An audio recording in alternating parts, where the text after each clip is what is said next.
यहां तक कि जो मोहब्बत अल्लाह से होनी चाहिए, वो मोहब्बत अगर आप अपने माँ बाप से करते हैं, अपने बीवी बच्चों से करते हैं, अपने धन दौलत से करते हैं, अपने कारोबार से करते हैं, वो मोहब्बत करना भी शिर्क है। कुरान का दूसरा पारा उठाइए, वमिनन्नासि मन यत्तखिदु मिन दूनिल्लाहि अंदादन युहिब्बूनहुम कहुब्बिल्लाह वल्लज़ीना आमनू अशद्दु हुब्बन लिल्लाह। लोगों में कुछ ऐसे भी लोग होते हैं जितनी मोहब्बत अल्लाह से करनी चाहिए उतनी मोहब्बत वो दूसरों से करते हैं, जबकि ईमान वाले सबसे ज्यादा अगर किसी से मोहब्बत करते हैं तो अल्लाह से करते हैं। जो मकाम अल्लाह को देना है वो किसी और को आप नहीं दे सकते। अभी कल मेरा प्रोग्राम था लखनऊ के करीब में एक जगह पड़ती है गोटा, और जहां मेरा प्रोग्राम था उसके आसपास में एक बहुत बड़ी मजार है, बहुत बड़ी कब्र है। एक बुजुर्ग की वारिस अली शाह की कब्र है, और उस मजार को, उस मकबरे को कहा जाता है देवा शरीफ। हर साल देवा शरीफ की उस कब्र के ऊपर उर्स होता है, और 3-4 दिन बल्कि 1 हफ्ते तक उर्स होता है। और आप यकीन कीजिए वहां बाकायदा तवाइफें आती हैं और नाचती और गाती हैं। उसी मजार के बगल में ये सारा मेला होता है। किसके नाम पर होगा? इस्लाम। ये मुसलमान कर रहा है, किसी कब्र पे जाकर के सर झुका रहा है, किसी बुजुर्ग के आगे जाकर के सर झुका रहा है, बे औलाद औलाद मांगने के लिए जा रहा है, बीमार शिफा के लिए जा रहा है। कितनी लड़कियां हैं, कितनी औरतें हैं, उनको कहा जाता है साहब इनके ऊपर जिन्नात सवार है, और वो इलाज के लिए उन कब्रों और मज़ारों पे जाते हैं।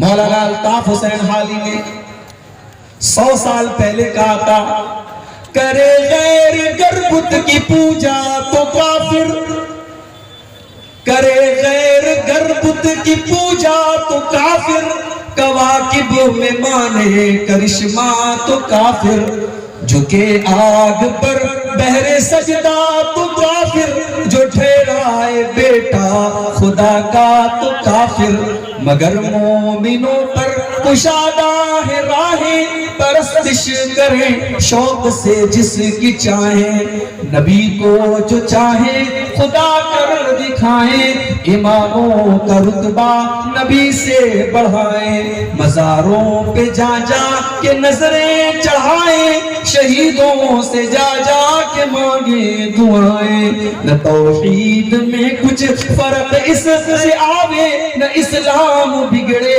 न ईमान जाए।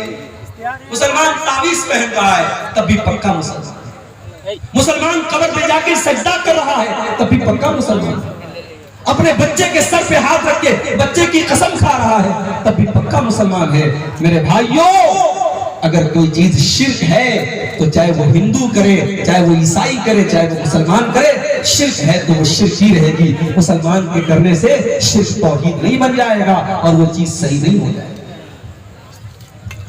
मुझे मालूम है आपकी शेरशाबादी बिरादरी अल्हम्दुलिल्लाह 100% किताब सुन्नत पर चलने वाली बिरादरी, ये पूरी कौम अहले हदीस कौम है, मगर आपके इसी सीमांचल के इलाके में और आपकी इसी कौम के अंदर जहालत कह लीजिए, अज्ञानता कह लीजिए, उलमा से दूरी कह लीजिए, बहुत सारे हमारे भाई और बहनें आशिकी अमल करते हैं। बच्चों के गले में तावीज़ भी किसी किसी घर में पहना जाता है, किसी किसी घर में मुहर्रम, किसी किसी इलाके में मुहर्रम पर ताज़िया तक निकल चुका है आपके इलाके में, और बहुत सारे ऐसे काम लोग करते हैं जहालत की वजह से जो तौहीद के खिलाफ है। पहली नसीहत अल्लाह ताला की यही है कि इबादत अगर होगी तो अल्लाह शिर्क नहीं करना है। अल्लाह ताला सारे गुनाहों को माफ कर देगा, शिर्क को माफ नहीं करेगा। अल्लाह ने कुरान में ऐलान कर दिया, इन्नल्लाह ला यग़फ़िरु अन युश्रका बिही व यग़फ़िरु मा दून ज़ालिका लिमन यशा। ऐ मेरे बंदो, हम तुम्हारे सारे गुनाहों को माफ कर देंगे मगर शिर्क हम माफ नहीं कर सकते। अच्छा, शिर्क क्यों माफ नहीं करेगा अल्लाह? क्योंकि शिर्क बेवफाई है। शिर्क करने वाला अल्लाह के साथ गद्दारी करता है, बेवफाई करता है। पालने वाला अल्लाह है, पैदा करने वाला अल्लाह है, ऑक्सीजन देने वाला अल्लाह है, सांस चलाने वाला अल्लाह है, तेरे दिल की धड़कनों को चलाने वाला अल्लाह है, तुझे रोजी रोटी देने वाला अल्लाह है, तुझे खिलाने पिलाने वाला अल्लाह है। और तू किसी और से जाकर के अपनी बिगड़ी बनाने की फरियाद कर रहा है, किसी और के आगे हाथ फैला रहा है। ये तो वही बात हो गई कि किसी की बीवी उसको छोड़ करके किसी और मर्द के साथ चली जाए तो दुनिया कहती है बड़ी बदचलन औरत है, अपने शौहर के साथ बेवफाई करती है। इसीलिए अल्लाह ने कुरान में जब ज़िना का जिक्र किया तो ज़ानी के साथ अल्लाह ने मुशरिक का जिक्र किया। अल्लाह ने फरमाया अज़्ज़ानी ला यनकिहु इल्ला ज़ानियतन, अज़्ज़ानी ला यनकिहु इल्ला ज़ानियतन औ मुशरिकतन। ज़िना करने वाला या तो ज़ानिया औरत से शादी करता है या मुशरिक औरत से शादी करता है। ये ज़ानी को और मुशरिक को अल्लाह ने साथ में क्यों जिक्र किया है? क्योंकि ज़िना करने वाला भी किसी न किसी के साथ बेवफाई करता है। अगर वो शादीशुदा है, अगर वो औरत शादीशुदा है अपने शौहर के साथ, अगर वो मर्द शादीशुदा है तो अपनी बीवी के साथ बेवफाई कर रहा है। अगर शादी नहीं हुई है, कुंवारा है या वो लड़की कुंवारी है तो अपने होने वाले शौहर के साथ वो बेवफाई कर रही है। अल्लाह ने इसीलिए ज़ानी और मुशरिक को एक साफ जिक्र किया है कि जिस तरीके से ज़िना करने वाला बेवफाई करता है अपने होने वाले शौहर और बीवी के साथ, वैसे ही एक मुशरिक, एक शिर्क करने वाला अपने खालिक के साथ, अपने रब के साथ बेवफाई करता है। तो पहली नसीहत अल्लाह ने की कि तुम मेरे साथ किसी को शरीक करो। दूसरी नसीहत वबिल वालिदैनि इहसाना, और ऐ मेरे बंदो तुम अपने माँ बाप के साथ, अपने माता पिता के साथ, अपने वालिदैन के साथ, अपने पेरेंट्स के साथ अच्छा सलूक करते रहना। देखो तौहीद के बाद अल्लाह ने फौरन माँ बाप का जिक्र, इसलिए कि दुनिया में जितने लोगों के हुकूक हमारे ऊपर हैं उनमें सबसे पहला नंबर हमारे माँ बाप का है। इस दुनिया में सबसे ज्यादा अगर हमारे ऊपर किसी का एहसान है तो हमारे माँ बाप का एहसान है। माँ को देखो 9 महीने अपने पेट में रखती है, 9 महीने अपने पेट में रखने की तकलीफ आपकी माँ बर्दाश्त करती है। और जब 9 महीने पूरे हो जाते हैं उस बच्चे को अपनी जान पर खेल करके, अपनी जिंदगी को दांव पे लगा करके वो माँ जन्म देती है। बच्चा पैदा हो जाता है, अल्लाह ताला ने ये सिस्टम बनाया कि उसी माँ के बदन में उसके खून जिगर को अल्लाह ताला ने बच्चे की खुराक बना दिया। वो माँ 2 साल तक अपने बच्चे को अपना खून जिगर दूध की शक्ल में पिलाती है। मेरे प्यारे साथियों, उस माँ के एहसानात को तुम कभी नहीं चुका सकते।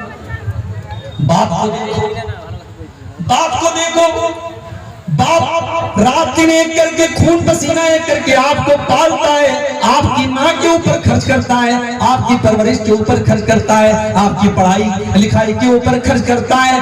बाप अगर इस दुनिया से चला जाए तो बच्चा यतीम माना जाता है, बच्चे को दुनिया में कोई सहारा देने वाला नहीं होता है। बाप बहुत बड़ी छाया होती है, बाप अपने बच्चे के लिए बहुत बड़ा सहारा होता है। ये 2 हस्तियां हैं मेरे भाई जिनका एहसान हम कभी नहीं चुका सकते।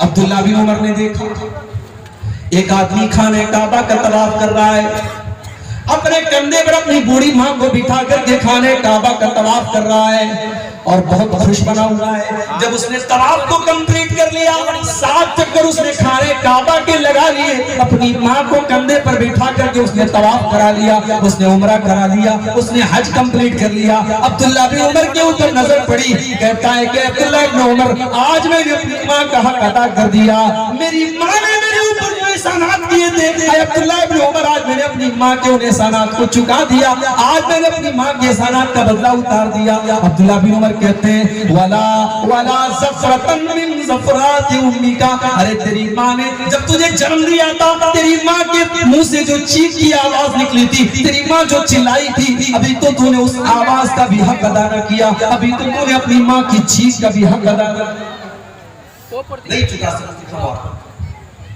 न माँ के एहसानात का बदला चुका सकते, न बाप के एहसानात।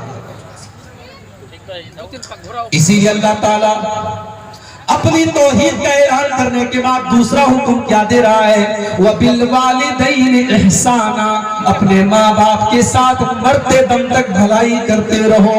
इम्मा यब्लुगन्ना इंदकल किबरा अहदुहुमा औ किलाहुमा फला तकुल लहुमा उफ़्फ़िन, अगर तुम्हारे वालिदैन में से कोई एक तुमको बुढ़ापे में मिल जाए या दोनों बुढ़ापे में मिल जाए, अगर दोनों मिल गए तब तो अच्छी बात है, और एक अगर चला गया, माँ चली गई बाप बचा, बाप चला गया तो माँ बची, जब एक बचाए तो वो तो और ज्यादा तुम्हारी मदद का हकदार है, वो तो और ज्यादा तुम्हारे प्यार का हकदार है। वो अगर अकेला हो गया, कल तक बुढ़िया मौजूद थी, बूढ़े को कोई तकलीफ होती थी बुढ़िया से शेयर कर लेता था, बूढ़ी माँ को कोई तकलीफ होती थी अपने शौहर से शेयर कर लिया करती थी। आज शौहर का इंतकाल हो गया, वो बुढ़िया वो माँ आज अकेली हो गई, वो रात में किसी के साथ अपने दुख दर्द को बयान नहीं कर सकती। इसलिए अल्लाह ने पहले एक का जिक्र किया, फरमाया इम्मा यबलुगन्ना इंदकल किबर अहदुहुमा औ किलाहुमा, अगर किसी एक को तुम बुढ़ापे की हालत में पालो या दोनों को बुढ़ापे की हालत में पालो, फला तकुल लहुमा उफ़्फ़िन, तो खबरदार अपनी बूढ़ी माँ को, अपने बूढ़े बाप को तुम कभी उफ भी मत कहना, उफ भी मत कहना। अरबी ज़बान में किसी को तकलीफ पहुंचाने के लिए सबसे हल्का अगर कोई लफ्ज है उफ है। अल्लाह ने कहा कि उफ भी मत कहना, यानी तकलीफ पहुंचाना, उनसे बदतमीजी करना, उनकी आंखों में आंसू लाना तो बड़ी दूर की बात है। तुम्हें अपने जुबान से कोई ऐसा लफ्ज ही नहीं निकालना है जिससे तुम्हारी माँ को तकलीफ पहुंचे, तुम्हारे बाप को तकलीफ पहुंचे। यहां एक बात की और वजाहत कर देते हैं, जरूरी नहीं है हर मसले में माँ बाप सही हो, माँ बाप की जिद गलत भी हो सकती है, माँ बाप का फैसला गलत भी हो सकता है। अगर माँ बाप की कोई गलत बात है आप मत मानो मेरे भाई, उनकी हर बात मानना जरूरी नहीं है, उनकी गलत बात को आप इनकार कर सकते हो, मगर बदतमीजी करने का, उनको तकलीफ पहुंचाने की अथॉरिटी आपको नहीं है। उनकी गलत बात आप मत मानिए, लेकिन उनके साथ अच्छा सलूक।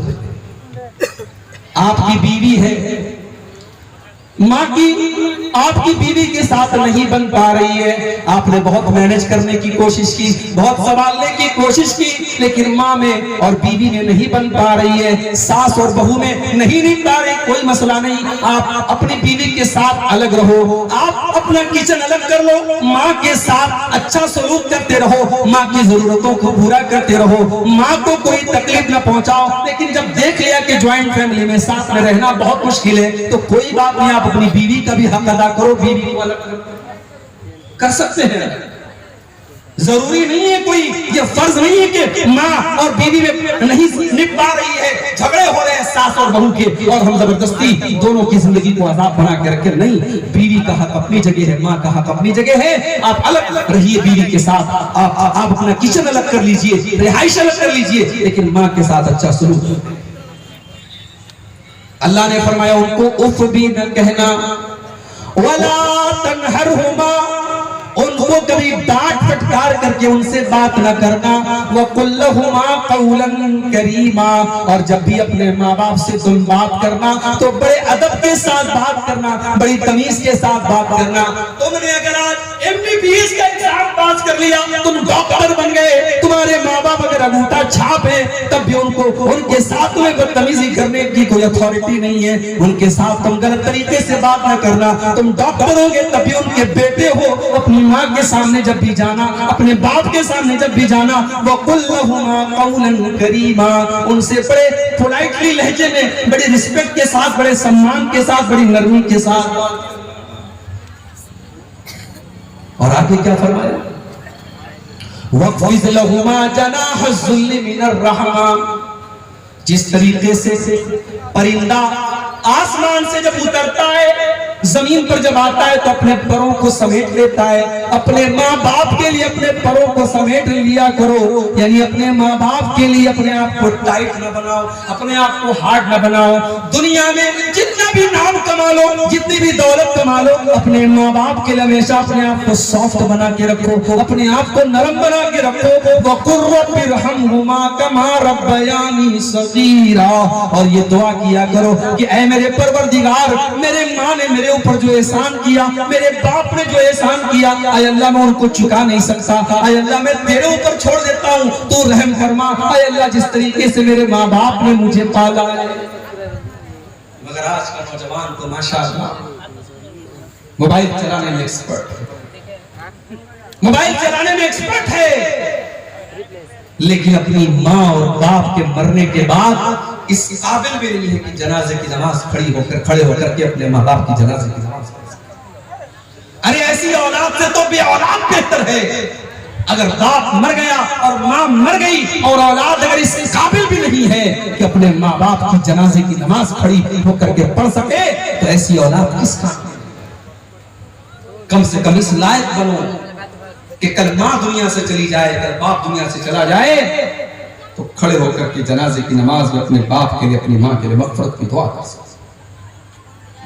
और मेरे भाइयों, ये मदरसे, ये छोटे छोटे मदरसे हैं ना, इनको हकीकत, ये मदरसे बंद हो गए तो आपके बच्चों को जो छोटी छोटी जो दुआएं आती हैं, ये दुआएं भी कोई सिखाने वाला नहीं। कम से कम इसी बहाने आपके बच्चे ठीक है, मदरसे के बाद आगे की तालीम नहीं हासिल कर सके, स्कूल में चले गए, कॉलेज में चले गए, लेकिन अगर उनकी बुनियाद मजबूत है, उन्होंने प्राइमरी तक और उसके बाद तो 4 दर्जे अगर इन मदरसों में पढ़ा होगा आपके लड़कों ने, आपकी लड़कियों ने, आपकी बच्चियों ने, तो इंशाअल्लाह वो इस लायक तो रहेंगे कि जब जिंदगी में हाथ उठाएंगे तो अपने माँ बाप के लिए मग़फ़िरत की दुआ कर सकें। और एक बात बोलूं, माँ बाप के लिए मग़फ़िरत की दुआ करना ये भी बड़े नसीब की बात है। सबको नसीब नहीं होता है ये। इब्राहीम अलैहिस्सलाम इतने बड़े नबी हैं, उनका बाप मुशरिक था, उनका बाप आज़र मुशरिक था, और इब्राहीम अलैहिस्सलाम अपने बाप से वादा करते हैं कि अब्बा जान, मैं आपके लिए अल्लाह से माफी मांगूंगा, मैं अल्लाह से मग़फ़िरत की दुआ करूंगा, लेकिन अल्लाह ने मना कर दिया। अल्लाह ने कहा नहीं, ऐ इब्राहीम, तुम्हारा बाप मुशरिक है और मुशरिक के लिए मग़फ़िरत की दुआ नहीं की जा सकती। इब्राहीम अलैहिस्सलाम चाह करके भी अपने बाप के लिए मग़फ़िरत की दुआ नहीं कर सकते। हमारे प्यारे नबी, अल्लाह के आखिरी नबी, अपनी माँ के लिए मग़फ़िरत की दुआ करना चाहते थे। आपने अल्लाह से इजाजत मांगी, अल्लाह ने इजाजत नहीं दी। फिर आपने इजाजत मांगी, ऐ अल्लाह, मैं अपनी माँ की कब्र पर जाना चाहता हूँ। अल्लाह ने इजाजत दी, आप अपनी माँ की कब्र पे गए। 6 साल की उम्र में माँ को खोया था आपने, माँ का प्यार याद किया, माँ की ममता याद की, आपकी आंखें भर आई, आपकी आंखों से आंसू बहने लगे, लेकिन आप इतने मजबूर थे, आप अपनी माँ के लिए मग़फ़िरत की दुआ नहीं कर पाए। मेरे भाइयों, अगर आज अल्लाह ने हमारे माँ बाप को मुसलमान बनाया है, हमारे माँ बाप को तौहीद वाला बनाया है, हम बहुत बड़े खुश नसीब हैं। हम अपनी माँ के मरने के बाद, अपने बाप के मरने के बाद कम से कम अपने माँ बाप के लिए मग़फ़िरत की दुआ तो कर सकते हैं। अपने माँ बाप के लिए